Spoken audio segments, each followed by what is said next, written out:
as Man City continued to put the pressure on Liverpool at the top of the Premier League, the question was asked, can Liverpool and Arsenal match their results? 3 points, no problem. And Chelsea also managed to secure a vital 3 points for them as they look to march their way up the table and try and make it back into the European places. You're going to hear our reaction on Arsenal, Liverpool, Man City, and of course Chelsea's result in what is turning out to be a very exciting title race this season. It's another episode of One Kick from Glory, and it's just me and Craig here in the building. We'll have the thoughts of Matthew and possibly Markus later on. But we're going to start off with that game at the London Stadium, Arsenal versus West Ham. A nice, very good, very surprising big result for Arsenal. I guess to start off with, Craig, did you see that coming, and what are your thoughts on the game? I didn't see that coming. I was amazed, surprised. Because we haven't played, we're missing a lot of players. Jesus was injured, Smith Rowe was injured, Tomiyasu was out. We missed a lot of players on Sunday, but we were able, as a team, we were able to do the right things at the right moments, get the crucial goals at the right time, and then we just went for the jugular. The first 20 minutes, we opened up West Ham so many times, but I didn't think it was going to be I thought it was going to be a 0-0 draw. The amount of chances we missed in the first couple of 20 minutes or so.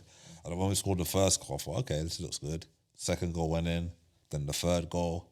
I think we were 4-0 up at half time, if I remember correctly. Yeah. We were 4-0 up at half time. And I said to myself, wow, let's rest some of the players in the second half and give some of the younger players on the bench a chance. And fair play to Arteta, he did do that. He did give Wanyeri a chance in the team. Gave him 15 minutes. He looked very silky when he came on as well, looked very good. Made some good passes. I would love him to take a shot, but he didn't take a shot, but he making crucial passes. Declan Rice, to me, was man of the match, I would say. That goal, that screamer. Then two were messing around with the shot, and then he just hit it from like 25 yards out, 20 yards out, and went in the top corner. Good goal.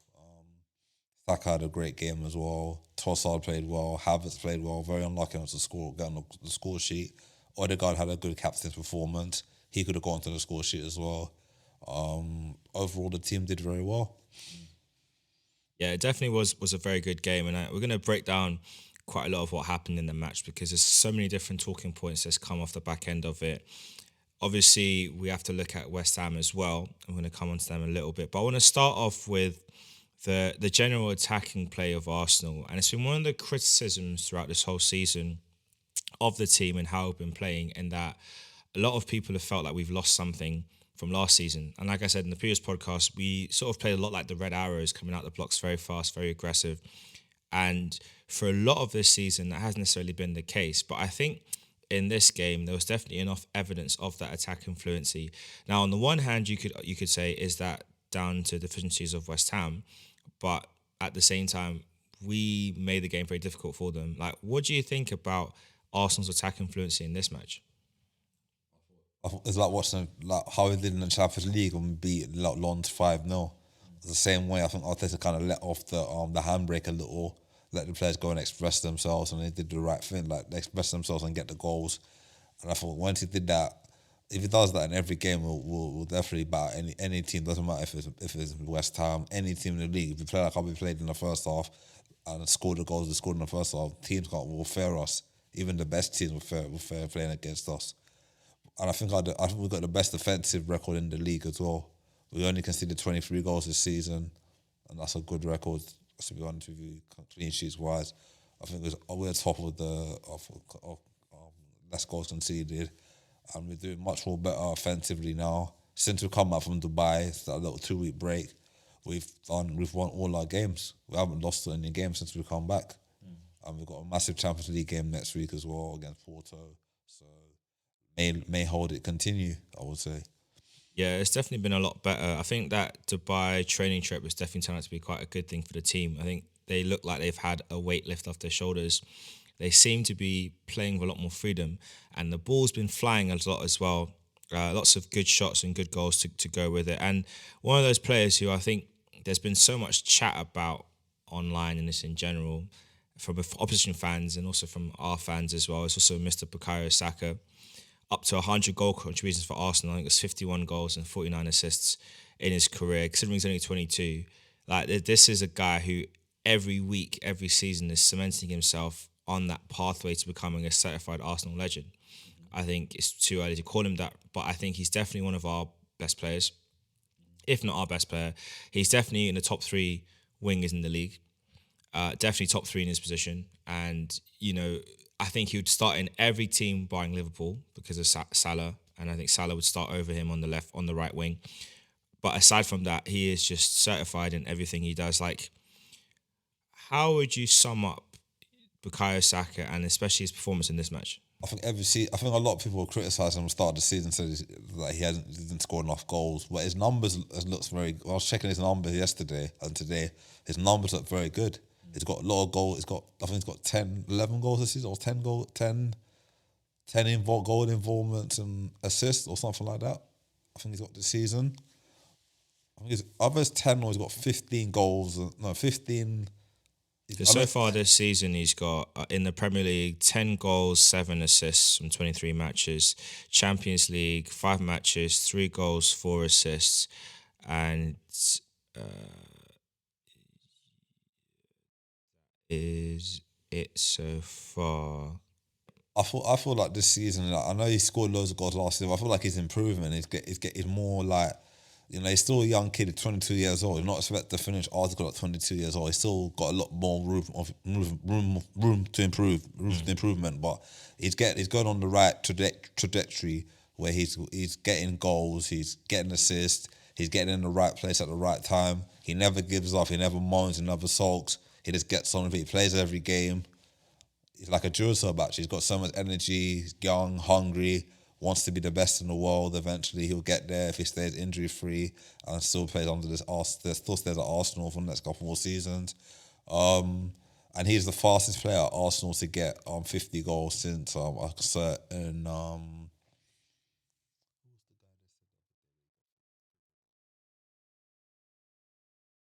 Frank Stapleton, I think his name was. Oh wow! It was the fastest to get 50 goals at Arsenal since him, and I think he's done great for Arsenal, and I feel that it's going to become even better. I'm proud of what he's done for Arsenal, and Yeah, he's definitely a player that will get better with time and someone that we are so glad to have in our ranks, and we wouldn't have it any other way. And I think he's one of those players that, for me, is unsellable. There's no way you could justify selling him at all.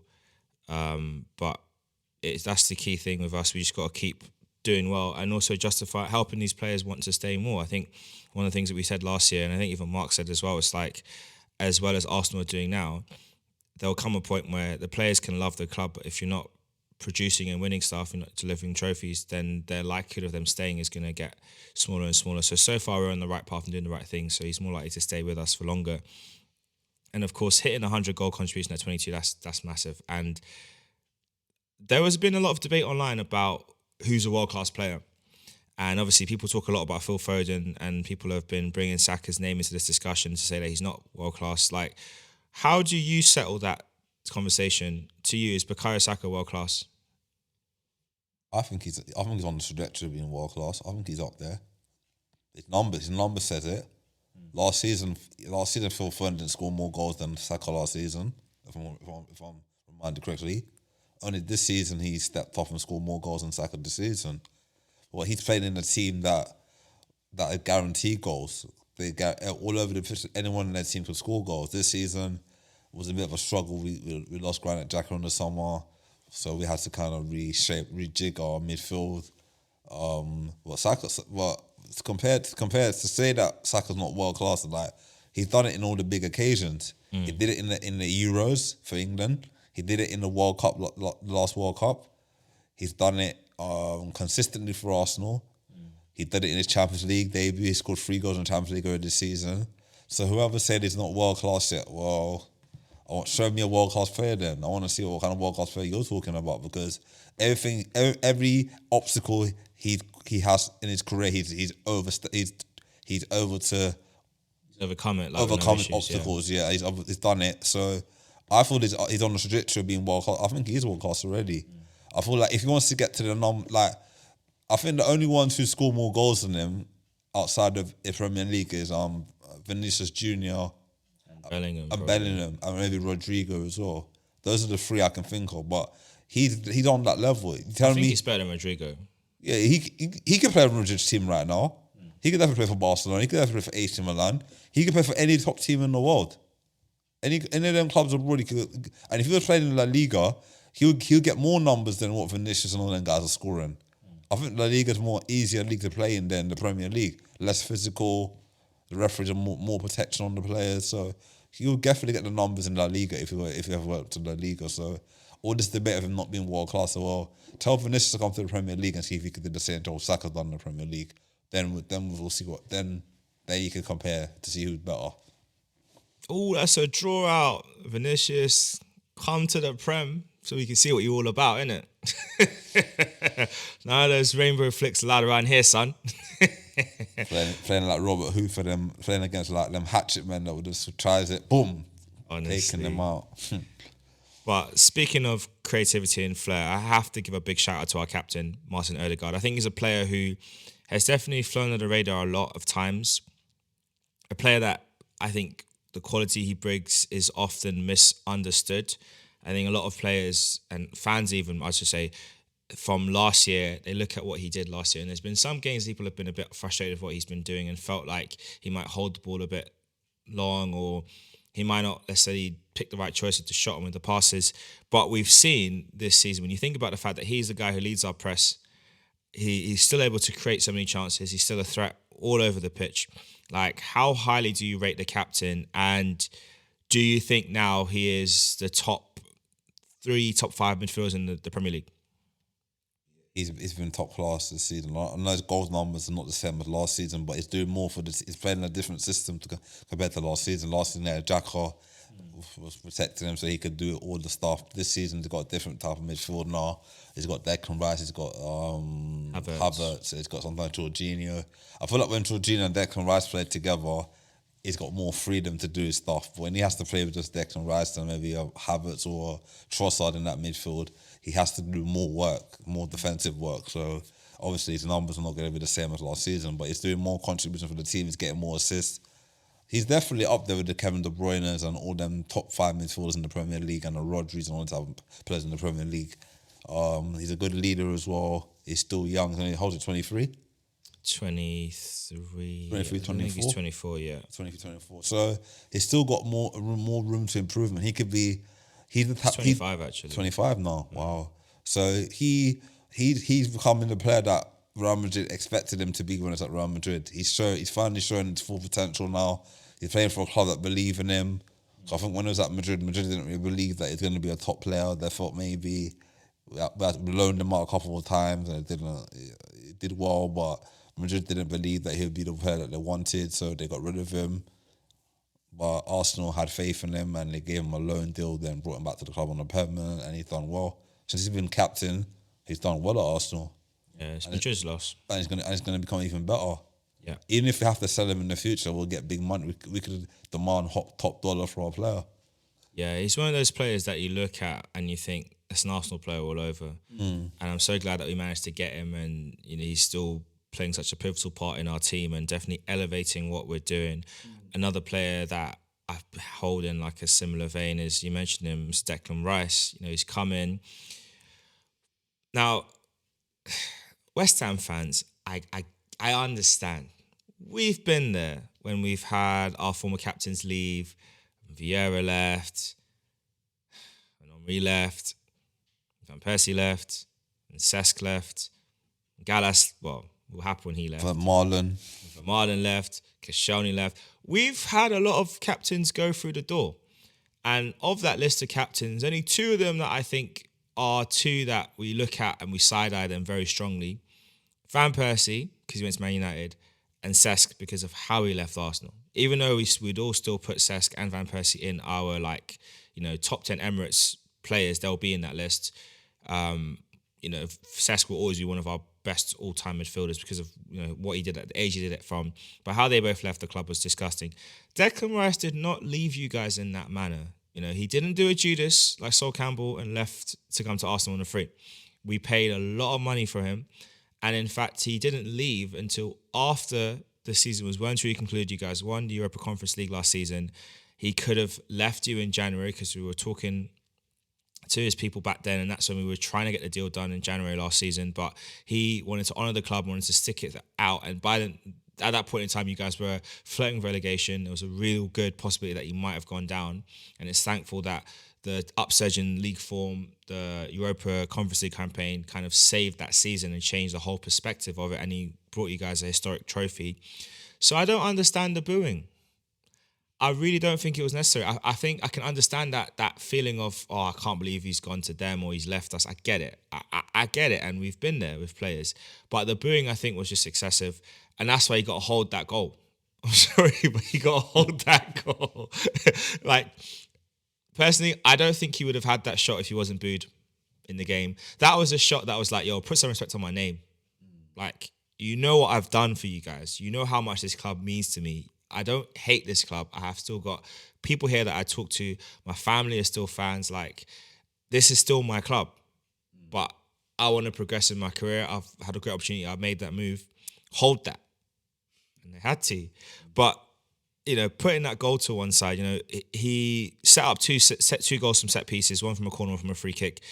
And we've been a bit surprised seeing him on the set-piece delivery over Martinelli, you know, over the last couple of months. But how impressive you've been with his general set-piece delivery and just how well he played in that match? Declan Rice has always been a top player. When he was at West Ham, he was a good player. And we're very fortunate that we're able to buy him in the summer. I thought that other clubs wanted him, Man City wanted him, and he turned down Man City to come to Arsenal. He went to work at Arteta. He wanted to do the Arteta project, so he decided to come to Arsenal. He's a London boy. Family up north, and just understanding he's got a young family, so he don't want to move his family up north. But he believed in the Arsenal project. When he wanted to play Bukayo Saka, they're good friends on England duty, so he made the move to Arsenal.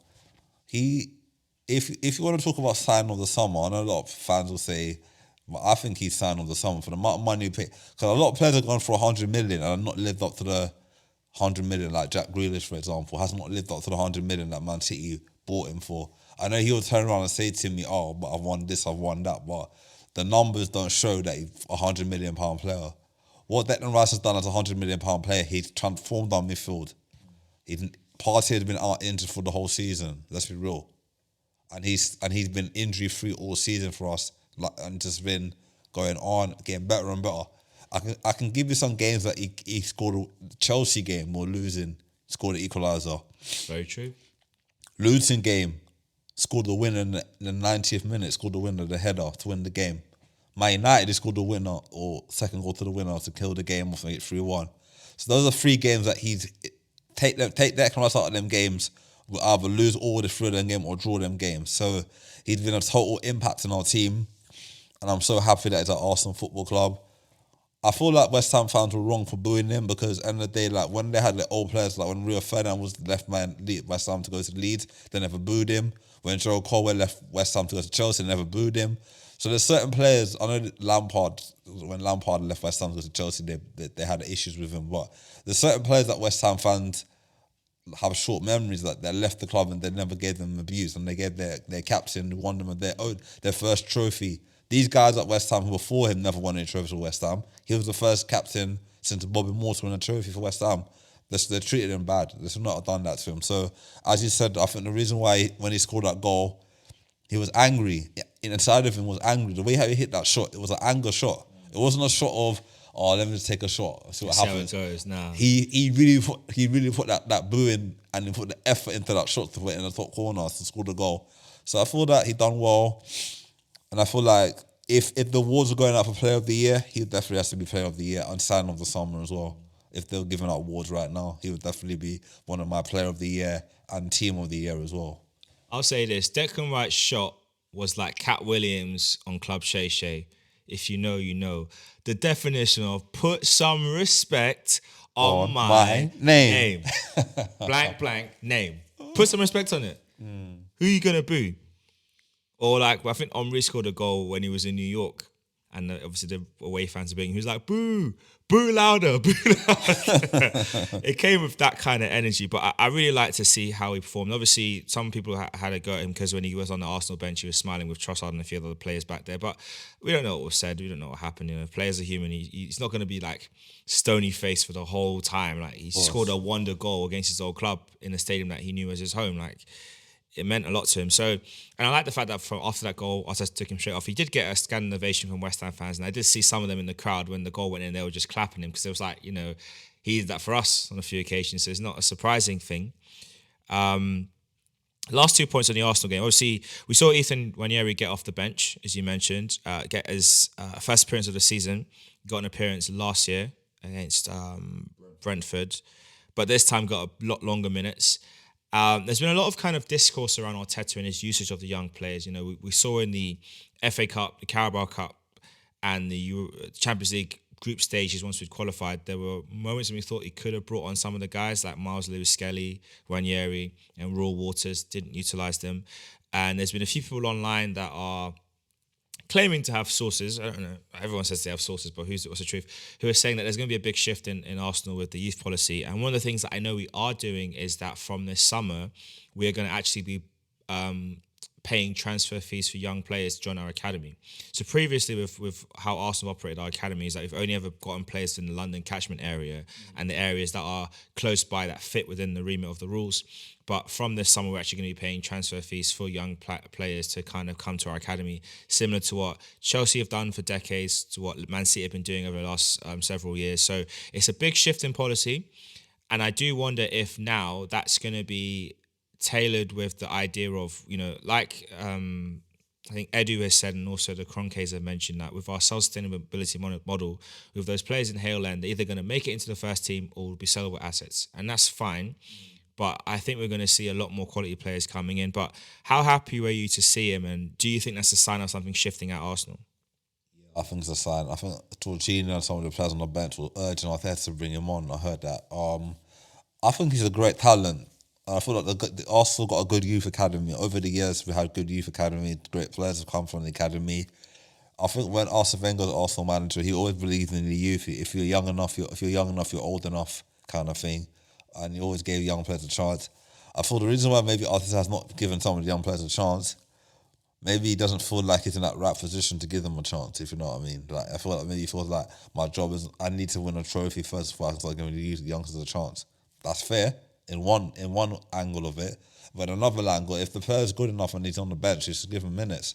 Roy Waters has been on the bench so many times and not been given minutes yet. Hopefully we'll see him on the first team soon, get a chance. And then when he brought on Cedric, I'd rather he brought on Waters than Cedric. No disrespect to Cedric, but we already know what Cedric can do. It's hard to see what Waters can do. You never know. There might be a game when Arsenal need him to come on and you don't know. You know what I mean? I agree. I mean, for me, I think the reason he probably did bring on Cedric is Cedric and then he came on. I think Cedric's sub was more a case of let me have an experienced player behind him. Because if you have two kids down there and West Ham get one goal back because of a mistake from either of Ranieri or Waters, that might crush them. So you'd hope with Cedric's experience, it'll be a good way to help him through. But I have to say though, like there's a great clip of remember in the match when Ranieri passed the ball to Ødegaard, and Ødegaard just stops it, looks around and just kind of rolls it with his studs back to Ranieri, say, oh, go on kid, have some fun. And I liked it. But you see Cedric here, bruv, why did you not pass the ball to the kid more? Like, I don't get it. You've been brought on to support him, right? Back him up with your experience. My guy, it's not about you. Just give him the ball. Craig, the amount of times he could have just passed the ball to Ranieri, he wouldn't give him the pass. Well, we see you, Cedric, yeah? We see you. We know you're not going to be here next season. I get it. But please, play fair. Otherwise, those minutes might not come next time around. That's what I'm saying. I mean, how am I saying? I'm not the coach, but I wouldn't bring you on if that was the case. But yeah, definitely one to watch to see how it goes with him. I guess the final thing on Arsenal, and it's a topic that we have talked a lot about, which is our striking department. Obviously, we got 6 goals today. And the goal that Trossard scored, he scored an exact replica goal in training earlier in the week. In fact, some fans saying, oh, why can't you do that in a match? And it's like, literally, the weekend did the exact same finish where he controlled it, dropped it over the keeper dives to the left, can't get near it. The problem with the Trossard conversation is that when Jesus was out last season and Trossard played up front, we played a lot similar to how we played when Jesus is there. In some games, it didn't quite work out, and Trossard wasn't as effective with shooting, but everything else was functioning the same. Now he looked like he was very effective. Saka was doing well. And you flip it and you put Nketiah through the middle, and we don't quite play with the same level of fluency in our movement at all. And it's one of the things which I've been noticing a lot throughout this season in particular. And it's a thing that does give me cause for concern for him. And like, do you feel like, as Trossard has shown in this match and in other games, his better fit in that role when Jesus is not there, is it now leading those conversations around Nketiah's future to get a bit louder and almost a bit clearer as to what needs to be done next with Arsenal and for him?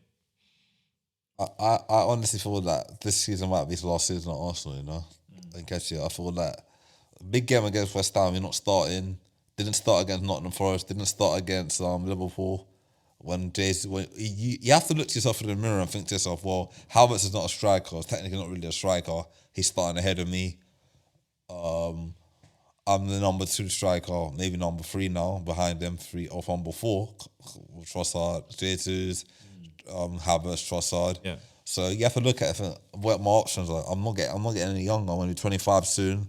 I've been at the club for a long time. I can't be. He's at age right now, but he needs to be playing regular football. That's what I thought in January when Crystal Palace made a bid for him. He should have bitten Arteta's hand off and taken it and gone. I do find it surprising that you didn't, like, make some kind of thing with him, like, send him on loan to a club like Palace or a Brentford or somewhere where he's able to get a start, to restart his football. I mean, if you're hell-bent on keeping him in the club, loan him out if need be. But at the same time, we've said many, many times before that clubs don't win on sentiments. And I know you want to try and make this Nketiah experiment work. I know he's had flash in the pan appearances, that the hat-trick against Sheffield United a couple of years ago. He took Stamford Bridge to the sword, and that's great and all, but it's living proof you've got other players around where the fact is like, we don't need you. We don't need you anymore. Saka's clearly chipping in with 100 goal contributions. You still got Jesus. You still got Trossard. You still got Martinelli, and that's before you mention the likes of, say, like an Odegaard. So it's gonna get worse for him. He's a great squad addition. He is a very good squad addition to come in when you need to, like those lower ranked games. But when you're best positions in 20 years to win a Premier League title, Arteta needs to find that ruthlessness in him. He did it last year, releasing a lot of older players who've served at your club, likes of Holding and Xhaka, for example. And unfortunately, I think he may be next. The difference is he's got age on his side. He's still quite young, so he can get better. Look at what happened with Joe Willock. Joe Willock couldn't find a spot. He went off to Newcastle, and granted, his appearances may be slowing down a little bit. Newcastle aren't where they want to be, but he still found a way to, carve out a line for himself. So maybe he should start thinking about in the summer, wherever he sees fighting it for Arsenal or trying his luck starting somewhere else. The bid they put in for him wasn't even worth considering. It was not worth considering. It was actually quite insulting. So yeah, I feel like he will be moved on in the summer. I think we have to look in our striking department in the summer because Jesus is as much as I love Jesus, he can hardly stay healthy. He's always injured. It's not his fault. Sometimes it happens when you're a player, you can get injured. It's gonna happen. When he was at City, he wasn't injured as much as it was how he's injured at Arsenal. I don't know what it is. When these players come to Arsenal, they get injured and they're out for a long time. Partey, for example, when it was like Juventus, Atletico, hardly injured. Come to Arsenal injured for so long. But honestly, I feel like Nketiah might have to move on in the summer. I thought it'd be best for his career to move on. If he's good enough, have a buyback clause. If he does well in another club and you see his potential getting better, score more goals, then bring him back in the future. But right now, I think the club are going to have to move forward with Nketiah. I feel it's a shame. I like him as an academy player, but it's not working out for him. He's not getting the minutes. And when he does come on, he doesn't score or he doesn't contribute, try to look like he's going to score. I don't know if his confidence is gone or what it is, but I feel like something's just not right with him. Yeah, I mean, I think it's a tough one because if you're not playing that often, then you need that kind of rhythm, that fluency. The problem with Nketiah that I have is, which we've seen a lot this season compared to not last season, his kind of breakthrough season in the first team, is that off the bench, last season and this season, he doesn't score.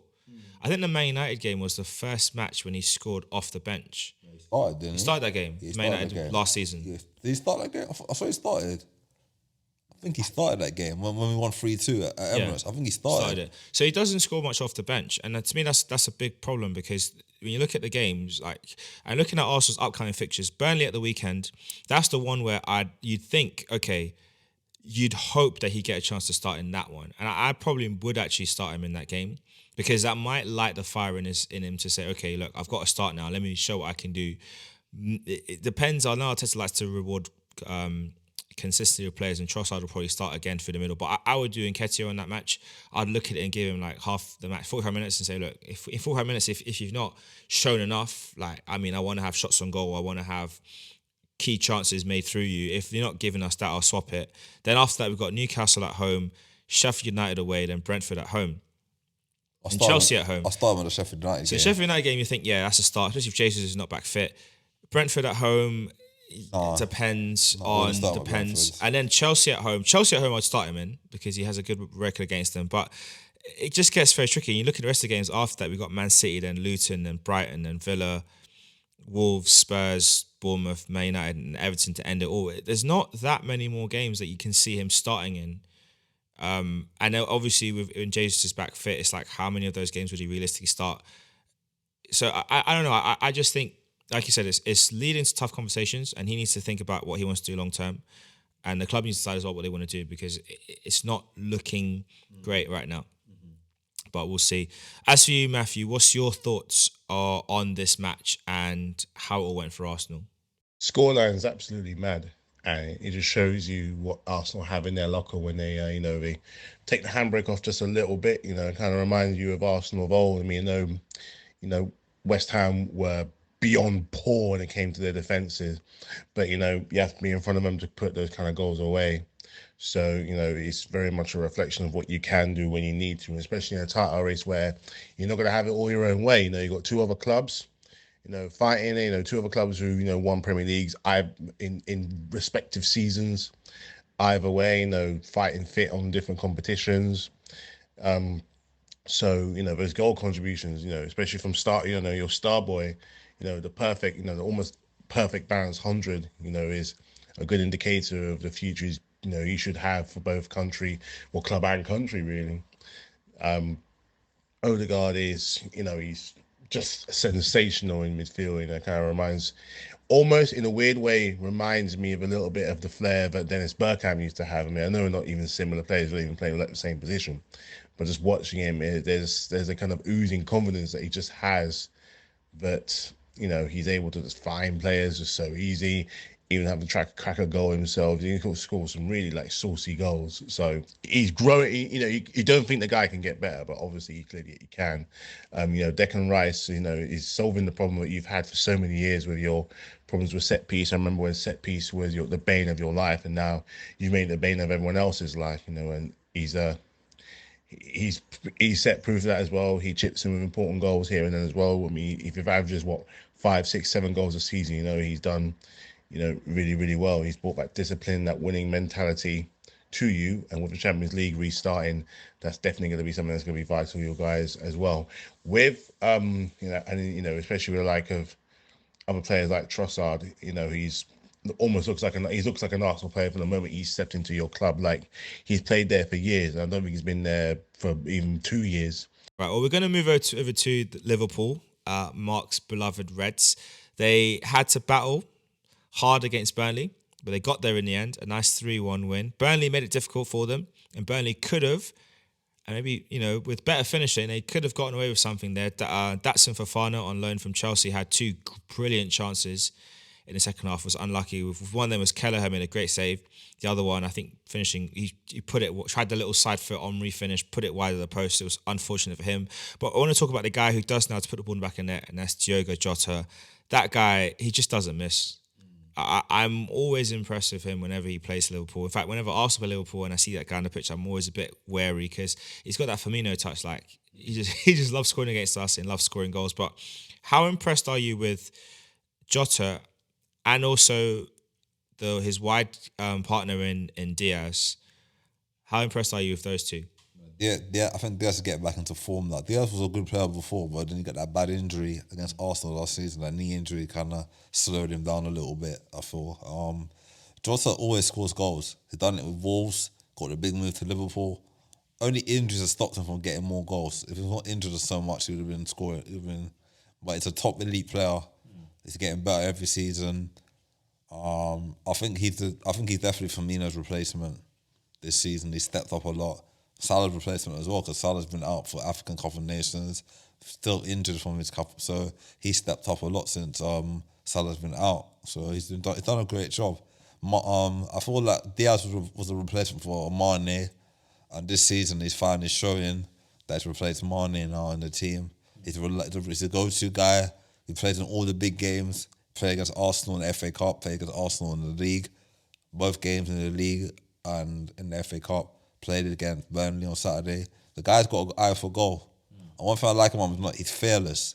He's a very fearless player. Like, he'll run for a brick wall for you if you want him to, or do that type of player. And he put this on challenges on PLS as well. He knows how to. You can rough him up, but he'll rough you up back as well. He'll give it to him and give it back to you. That type of player. So yeah, he's a good player. Yeah, he definitely is a really good player. And what's your thoughts on Jota as a striker? I think Jota's a good striker. Would I rank him in the Liverpool strikers right now? I think I'll put him in the top 3 of strikers at Liverpool. I thought Salah, him, and then maybe Diaz, and then after that, Nunez after that. Nunez after that. Yeah, so what do you think about his performance in the match and just the fact that he just always finds a way to score? It's movement. When he gets the ball, he doesn't stand still. A lot of strikers stand still in the box. That's why they never get the ball. Like, if Nketiah wants to learn of a good striker, learn from him. When Nketiah's on the ball, he doesn't really make the good movements. But you see Jota, he's always moving, pointing where he wants the ball, moving. He's always moving all the time. I think that's why he gets the goals he scores, because he's always with good movement and he's got a good finish on him. He can score from any angle. He makes spaces for other players to roam around him to get the ball in the box. He's not a standing still kind of striker. He's a movement striker. So yeah, great movement. Yeah, definitely great movement has been very, very key. And obviously at the back, though, very grateful for Kelleher making some great saves. He came in for the injured Alisson and performed really well. One of those players that you look at and think, where will he be next season? Because you can't think he'll be happy being number 2 forever. Definitely a guy that could be number 1 somewhere else. But I think Liverpool must be very happy that they've got him in between the sticks, and he should be able to be enough to help them kind of progress up that game. But I think one of the big questions I did want to ask about it is looking at Liverpool's squad. And I think last season we can all safely say was a blip, how they performed and how things transpired. And now, as I said at the start of this podcast, like, it's everyone's chasing after them. We're chasing after them. Man City are coming like a train with full steam ahead. Liverpool have to maintain what they're doing. Do you think they have enough in their squad to stay at the top all the way to the end? I thought the Europa League might stop them. They're in a lot of competitions. The Europa League and FA Cup. I don't know if they've got a big enough squad to cope with injuries and suspensions and lack of form. If they've got a big enough squad to compete at all 4 competitions, then the League Cup final, they're against Chelsea. Then the FA Cup. In the Europa League, and the Europa League does take it's a Thursday, Sunday, so they'll go travel to far places like out of Europe, in Europe. So if they can cope with that, then maybe they can continue challenging. But I doubt it's going to be very difficult. Man City, when you got Man City chasing you, you can't afford to drop any points. Yeah. It's going to be very hard. I think they could do it, but it's going to be very, very hard because, like I said, Man City are just a force that you just don't really want running after you at this point in time. And they've got a game in hand coming up in midweek next week. So we'll see what they do with that against Brentford. And it'll be interesting to see what they do. If they get the 3 points, then it's all going to be to play for. If Brentford can do us all a favour, Neil Mopay, round 2. Carl Tony. Walker, just saying. Ivan Tony, if you guys can do us all a favour, it might look very, very much interesting. On that note, Matthew, Mark, what are your thoughts on the game and on Liverpool's chances for this season? I mean, in terms of this season, whether Liverpool have got what it takes to, negotiate a tricky part of the season coming into it now, with obviously Carabao Cup final in a couple of weeks, should they meet each other finals in the FA Cup and Europa League, and depending on where they are in the Premier League, I'm going to say they do for this season, but we have proof that like when they fought so hard, and a couple of years ago when they're on track to go for the quadruple, it cost them last season. They finished sixth. They didn't get all the results they really, really wanted. They fell out of a title frame. And, we also have to account that it's not so much players you've got to worry about. Klopp's not going to be there next season. So if there is a squad burnout after a really hard time this year, after, let's say they do have a massive success at the end of the season, with a whole bunch of trophies to send them off into the limelight or whatever, the next guy who comes in has got to realize that the squad is tired. It's a little bit aging. There are holes in certain places. Certain players certain players don't have the quality they once had before. They're still quality players. The likes of Salah are getting older. The likes of Robertson are going to be getting older. The likes of Alisson are going to be getting older. And, he's had a few howlers of late, and young Irish guy Kelleher stepped in against Burnley and did a really good job, kept them competitive, relatively comfortable win. Yes, they still have guys like Jota and Luis Diaz who just never miss, and I think they're good for the future, good future prospects with the likes of Gakpo as well, with Darwin Nunez improving every single time. You just question how tired those players are going to be the season after. They weren't anywhere near competitive as they were last season. Poor runs in different varying competitions, which allowed Arsenal to take advantage and take on that spot. Obviously, with Man City still doing their thing, makes it really difficult. So injuries aside, they probably do, but it just depends on how hard they want to work going into this now trickier part with the third part of the season, where, finals and things will be decided, final positions are going to be decided. If any team is likely to fall out of that top four, not top four, Premier League conversation, I'm going to say it is them, just because they're relying on a lot of older players, seasoned players, whereas teams like Man City have recently got, likes of De Bruyne and Rodri back and going from strength to strength. Arsenal are going to, really kick on from that 6-0 against West Ham, a top team, and, going to take advantage. Going to take advantage of that. They don't have many cup competitions to be in. They're not on the FA Cup, not on the Carabao Cup. They're mainly focused now Champions League and Premier League, and odds on they're probably bound to win at least one of them or get to far in one of them. So Liverpool got to bear that in mind. So unless they've got some plans to go hard in the transfer window, I don't know. It depends on who they want to try and get. But if they're going to go hard for this end of the season to send Klopp off on a deserved high, they've got to be wary. Next season, where do they see themselves? How competitive do they want to be? If they're in the Champions League, where do they want to get? And most importantly, who is the man in the dugout that's going to keep them there? And as you mentioned, Man City are coming. Haaland is back. De Bruyne is back. Foden is flourishing. I think with Man City, it's a bit of a weird one really to talk about them, because it's just like they are such a machine. And I think Pep Guardiola mentioned that he had a tough talk with Haaland pre-game to get him kick into gear to perform, and it definitely worked out. Like you've said about Man City, they are a very strong team. They're a very difficult team to play against. What do you think it will take to stop them? Guardiola leaving? Well, aside from that and the 115 charges they're waiting for us to come through, but like from a tactical point of view, what do you think a team would need to do, and how can other teams in the league kind of try and slow down the Man City? Stop Rodri. Stop City. Rodri's their main guy. I know everyone talks about De Bruyne, but Rodri's a guy on the ball.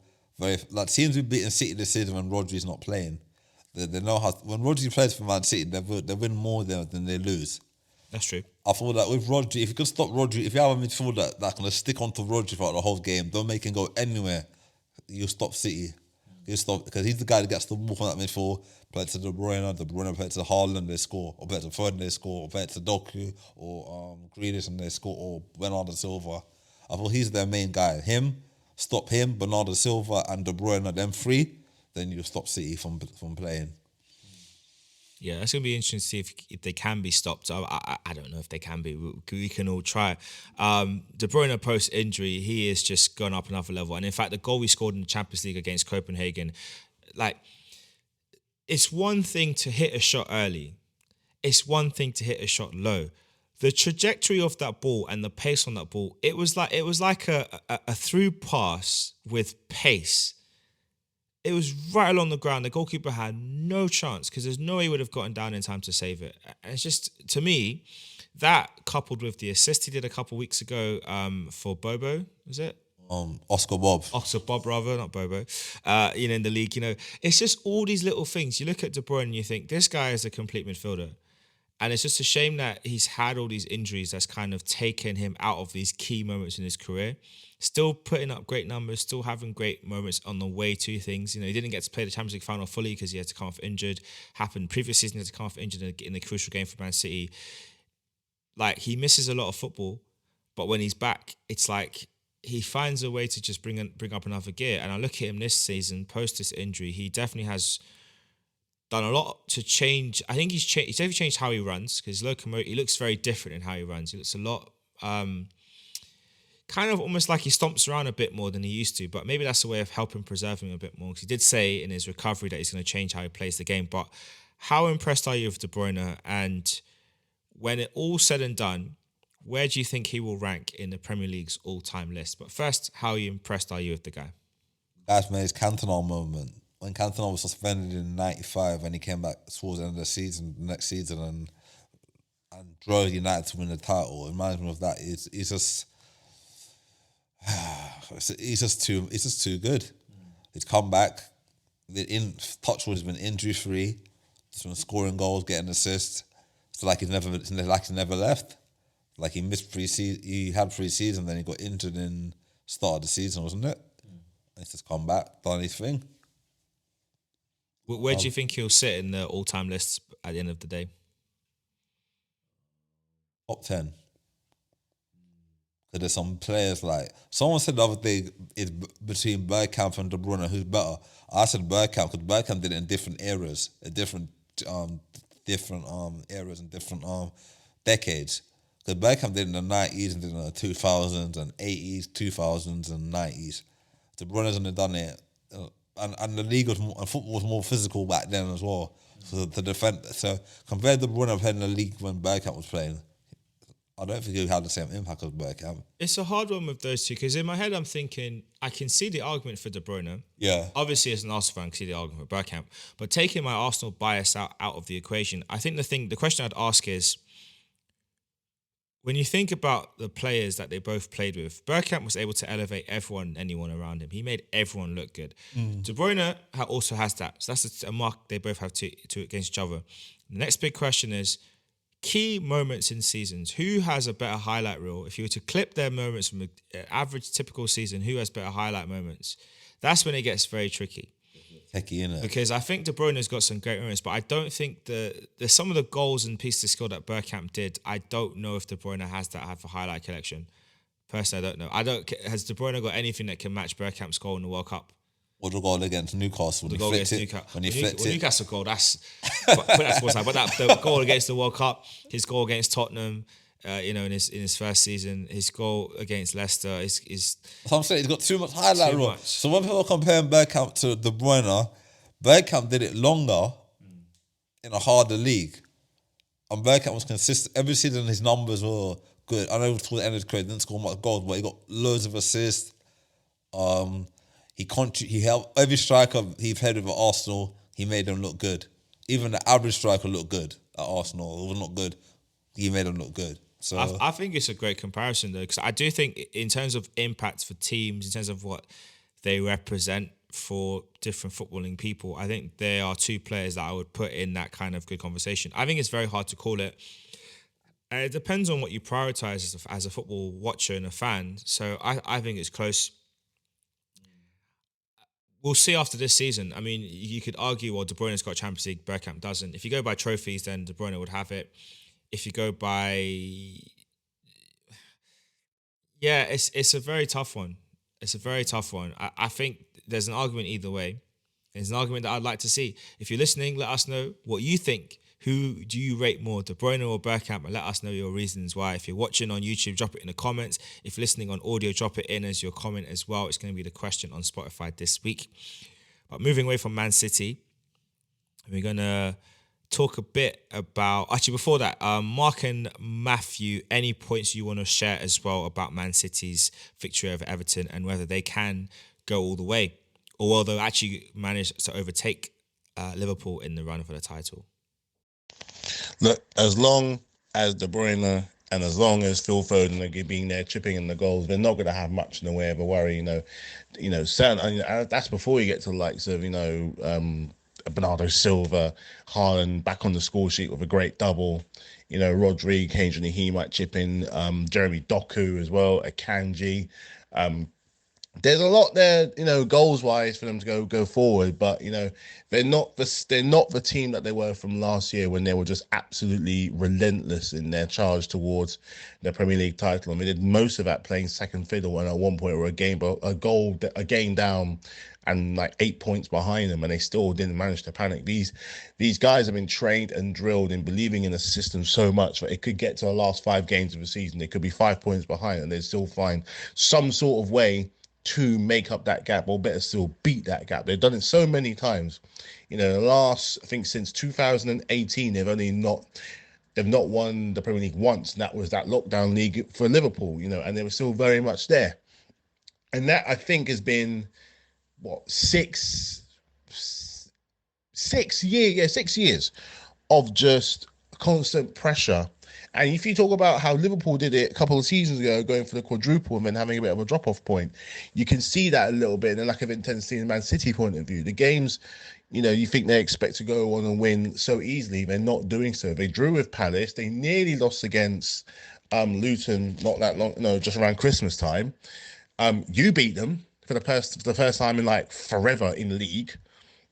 They're not having it their own way for the most part all the time now. And there are some vulnerabilities. John Stones, he's one of the only few people in that squad who's able to do that kind of defensive midfield kind of role there now. Obviously, Calvin Phillips has gone off to pass his unit to get some minutes. Glad he's being freed up. And, because Akanji ain't doing it. Akanji is not. He's struggling to fill that role. And they've had a lot of old generals there where they've had to replace. Fernandinho being replaced. Mahrez being replaced.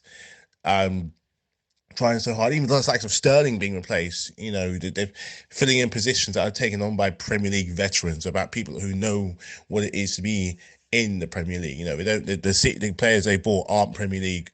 I don't like saying this phrase, but it's there for a reason. And that's like, the term Premier League proven. Declan Rice is Premier League proven for you guys, which is showing just how effective he is. Even the likes of Jorginho and Kai Havertz are Premier League proven. They've been there long enough to know how this league works, and there's vulnerabilities there and the lack of intensity, which the two, it's almost ironic, the two best keepers in the league in Alisson and Ederson are now starting to show vulnerabilities with mistakes you'd never expect for them to make. Let's not forget, Ederson has got a mistake in him. He's got it in his locker, unfortunately, to bring a bit of a David James moment, especially like playing from the back, that kind of sweeper keeper kind of motion. You can catch them napping when they sometimes they miss the ball, they miss time their run. The Premier League record for conceding goals was 15 back by Chelsea in 2004, 2005. And it's still not being beaten. I think they conceded less than 30 goals, and we're nearly in we're only mid-February. So it shows you how crazy that record actually is. And the club, and Petr Cech barely put a foot wrong. We only lost one game that entire season and went ages without conceding. And finally, we'll come on to Chelsea. They made it hard for themselves, didn't they? And looking at the Premier League table, they are, oh, look at that, they're in 10th. Let's all clap for Chelsea. They've been 10th all season, Clive. They went up to 9th, and they've dropped down. They're back up to 10th again. So they are moving forward. They're on 34 points. Liverpool are on 54 points. So a 20-point gap between them and first. That, at this point in the season, considering what you guys spent in the summer, is embarrassing. Should be ashamed of yourselves. You got a goal difference of 1. Again, shocking, embarrassing. Should be ashamed of yourselves. But you know what? You are 7 points behind Manchester United in 6th. So that's a target for you guys to focus on between now and the end of the season. 7 points back into Europe. Just saying. Unless you want Conference League, but if you want real Europe, if you want a more prestigious European competition, then that's the way to go. But Craig, what's your thoughts on their match? Or do you have any comments to say about their game against Crystal Palace at all? I thought Crystal Palace played very well. they just lost concentration in the second half and they conceded 3 goals. Chelsea were not very good to watch in the first half. They had no shots in the first half. They changed it at half time. They took off who did they take off? They took somebody off at half time, if I remember correctly. I think they took Malachi off and brought on who did they bring on at half time? Oh yeah, Nkuku came on at half time. And they changed the game. Then Gallagher scored 2 goals. And then I think Palace were chasing the equaliser, and then they got suckled on a counter attack. And then they went and scored the winner. They got to wrap up the game. Enter Fernandez scored the goal to make it 3-1. Yep. But it was not a 3-1 game. I think Palace deserved a draw at that game, to be fair. Palace played very well. I thought that. You think the Palace are just lacking that quality to make a big difference in the games now? Because they're lacking a number 9. Badly, they need a number 9. As long as Edouard and Mateta run and do their stuff, the team, both of them, they're not scoring enough goals. Yeah. And that's what Palace need, goals. Do I worry about Palace? I do worry. I worry that they're slipping down into the table. Everton just need 2 wins and they're out of the relegation zone, or maybe a win or 2 and they're out of the relegation. Luton could go higher up as well. So if Palace don't fix themselves up, Palace and Nottingham Forest don't fix themselves up soon, we could be looking at a relegation battle for both of them. Yeah, it could be a big thing and a big one, and we'll see how that goes. But I guess, Matthew, as it is your beloved Blues, let's hear some thoughts you have about them in this match. I want to fully acknowledge that first 45 minutes is not what I call football. If someone says they forgot how to play, for a team that's under massive pressure, Palace, could have almost scored a little bit more. Missing your 3 best players, and we didn't find our shooting boots at the end of the first half. So I'd be lying if I was any kind of optimistic about the first half. After a cracking goal by Jefferson Lerma, them kind of goals. Which weirdly I'm looking at it time and time again as a goalkeeper, and it is a good shot. It's a very good shot. It's a hard one to save, but I'm not going to say I'm not going to go ahead and say that the keeper does not have a chance. If it's Kepa, fair enough. He ain't got a chance. He don't like the long ones. But I could see a Mendy in his prime and, other, top class keepers saving that. And I just think Petrovic just caught himself a little bit lacking with his feet. He's a bit too far forward to the other side. He may even see it a little bit late because the ball was traveling. It wasn't fast, it wasn't powerful, but it was kind of traveling a little bit. And it's almost as if his hand got a little bit close to the ball, that he probably could have got a hand to it and kept it out just a bit similar to how Enzo Fernandez free kick against Aston Villa last week in the FA Cup, where he got a hand to it. He could have kept it out, but I think the power was just in. So it's a hard one to concede, but it's not impossible to save. Obviously, one of the key players in the game, of course, was Conor Gallagher, and I know that he's a player, Matthew, that you've definitely had a lot of time for and thoughts about. So how did you rate his performance, and what do you think you're going to get more from him going forward?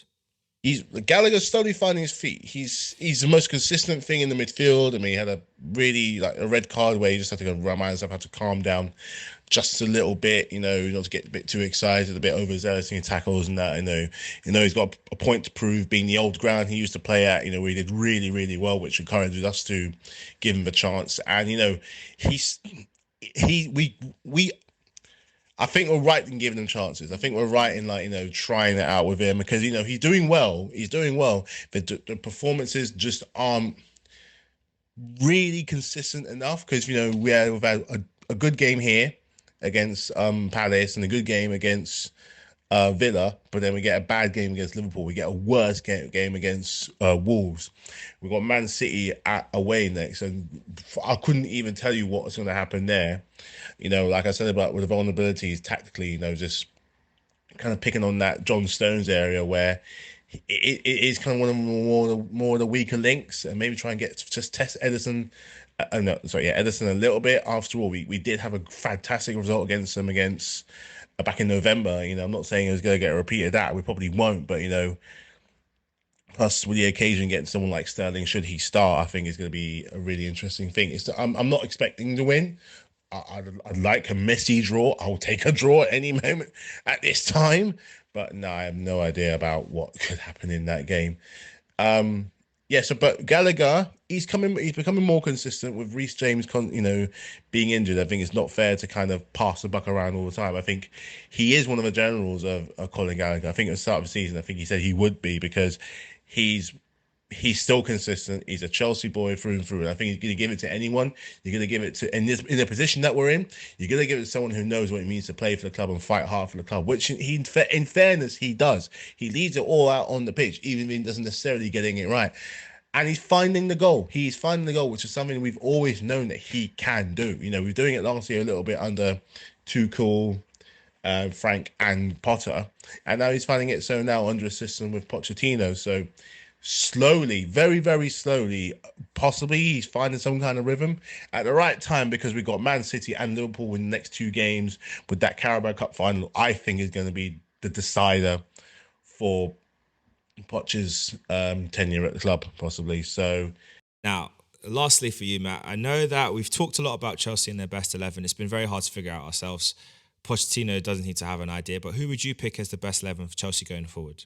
in goal, I'm going to have to say I'm going to go with Petrovic. I just feel a bit safer with him in the sticks. Sanchez is good, but now I know why Brighton was so not they weren't keen to get rid of him, but they didn't hold on to him as strongly as you thought. Back two is going to be Colwill and Silva. The dynamic of more experience and younger at the moment is just a dynamic, I think, where Colwell's going to be able to learn of a pro like Thiago Silva, someone travelled, someone, with a commanding presence who knows who's the captain, pretty much captained everywhere pretty much he's ever been.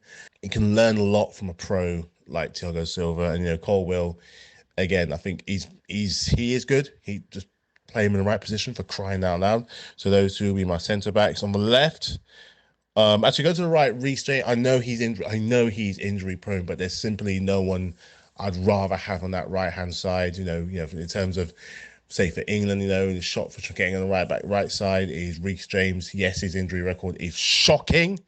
But on his day, he's just amazing, absolutely amazing player, and I think good vice captain as well. And on the left, I'm going to go with Gusto, not Chilwell. I'm going to go with Gusto. Gusto is I think has established himself very, very well in that position. Puts in some really good man of the match performances, good at assists. In the middle, I'm going to be going with Enzo, and I'm going to go with, shockingly enough, Gallagher. Moses Caicedo has one good game to two not so good games, and he's been lucky to be on the pitch a few times. And I think his price tag might be getting to his brain a little bit. In no way, in shape or form is he worth the money, but we're willing to pay him so no one else could have him. But at the same time, I think for the sake of goals, for the sake of getting goals from our midfield, I think Enzo, Gallagher, and Fernandes is the best bet to kind of go. Then going to the front four of Nkunku on the left, Carney in the middle. I love him. I think he's great. Fantastic young player. He's again another one unlucky with injuries, but he always makes something happen when he comes on. On the right is where it gets difficult. And well, if you're going based on strength, it's Sterling. I know I've complained about him many, many times. He's been, his bad vastly outweighs his good, sometimes being in a Chelsea shirt. But strength-wise, actually, no, not Sterling. No, that's rubbish. No, sorry. Cole Palmer, got a great contribution against on Monday, proved himself to be a man, really, against City, and then even against that fantastic goal against Luton. And, Sterling is not Sterling. Cole Palmer, I'm talking about. Cole Palmer all day, every day. And up front, because I just think they work really well together when he's there, I'm going to go with Nicholas Jackson. He hasn't had a full season in the Premier League. And I think working with the likes of Cole Palmer, I think we'll have him feel more relaxed. He just needs to be focused and find the blooming goal. So that's my Chelsea strong 11. Right, I guess, Craig, where are you expecting Chelsea to finish this season? They're currently in 10th. They've been in 10th for a long time. 10th. They're going to stay there. They're going to stay. They ain't moving. The other teams are more stronger than them, man. They're staying in 10th place. They might luckily win the FA Cup or a League Cup or something, but I can't see them doing anything else this season, to be honest with you. No, I'm going to be generous. I'm going to see you guys finishing 7th. I'm going to say that Man United are going to finish 5th. I think Tottenham, Man United are going to finish 5th. Tottenham are going to finish 4th. Villa will drop down to 6th and Chelsea will be 7th. That's what I'm saying. That's my prediction, but we'll see how it goes. Matt, what is your hot take of the week? My hot take is going to be that a Big Six club will not win the FA Cup this season.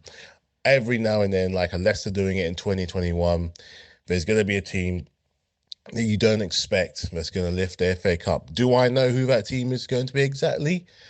No, but I don't think it's going to be. It definitely won't be an Arsenal. They're not in it. It won't be a Liverpool. Not going to be a Tottenham, a Man City, Man United, and you know what? Maybe it might not even be a Chelsea. As much as I want to see that, I want to do 2 domestic cups because we've been lacking in domestic cups for a very long time. Yeah, it wouldn't surprise me if it wasn't us, but you know, maybe an outsider, maybe I don't know. I don't know. I just don't think it's gonna be a Big Six club. And then just to wrap everything up, obviously we've got some games coming up this weekend. I'm going to run through some matches for you, Craig. I want you to give me your predictions for each of these games and what you think I think it's going to go. Starting off with Brentford against Liverpool. What are you expecting? 2-1 Brentford, Liverpool win. Liverpool win 2-1.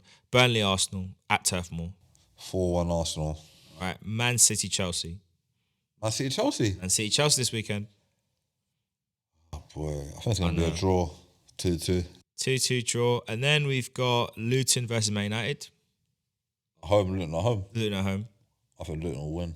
And then Spurs Wolves. Wolves will win. There's other games going on. I'm just focusing on those ones. And Matthew, what's your take on those upcoming matches? I think Liverpool will win against Brentford. I don't think it's going to be by a huge scoreline. I think it might be like a cheeky little 2-1. I think, you know, Brentford could score first. And I think Liverpool get to like later on or fairly early after that and then just sit and defend. Burnley, Arsenal, I can't really see anything other than an Arsenal win. I think that 6-0 is going to be just the kind of thing you need. It depends on who you play after I think it'll be the Champions. I don't know if you're playing the Champions League this week, but even if you are, the squad might be changed a little bit. Not that it's going to mean too much, but I can't see anything other than Arsenal win. A good 4-0, I think. And, you know, maybe put into question Vincent Kompany's time as Burnley manager. Man City, Chelsea, I want a draw. I expect a draw. We know if Palace can do it, so can we.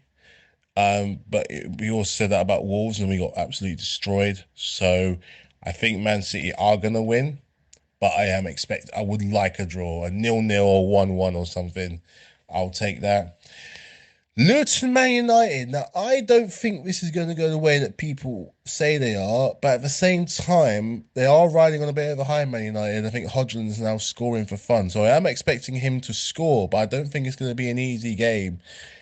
It could be a 1-0 to Man United. It could be a 1-0. It could even be a 4-0. And Spurs, Wolves. Gary Neville's good. Gary Neville is good. We'll be great. You know, good if we've got another scalp in the London. Don't think it's going to be here, unfortunately. I think it might be a 2-1 Spurs. It might be 2-1 Spurs. Wolves score first.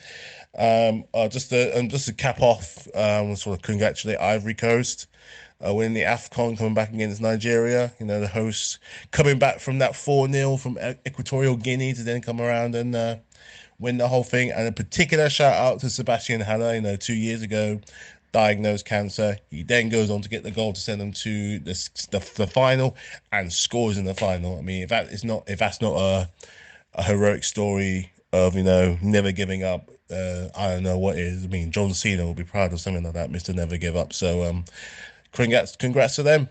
Yeah, I think everyone's shared some interesting predictions and we'll see how it all goes before next week's podcast. I think this is shaping up to be one of the best Premier League seasons having a long time. Like I said, it's been a tightly contested title race. It's been very, very close. It's going to go down to the very wire. I am hoping that as Arsenal, we just keeping the pace.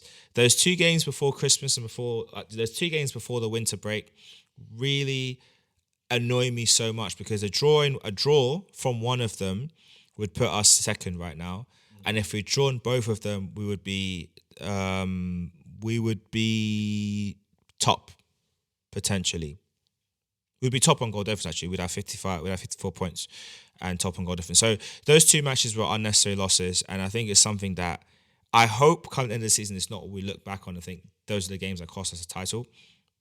We still have to play against Man City. I think we don't have to Liverpool again. But there's plenty of football to play, so we still have a good opportunity to make a case for ourselves. And the way how we've been playing this season, we've been controlling games a lot more, and it feels like the goals are now coming. So we'll see. And I do feel like everyone has a part to play. That includes you, Nketiah, includes Vieira, that includes like Partey, Jorginho. Every player in our squad has a part to play between now and the end of the season. And if they can all get back fit and get back firing, it's going to be very important. But this is us signing out for this week's podcast. We'll see you again next time. Peace.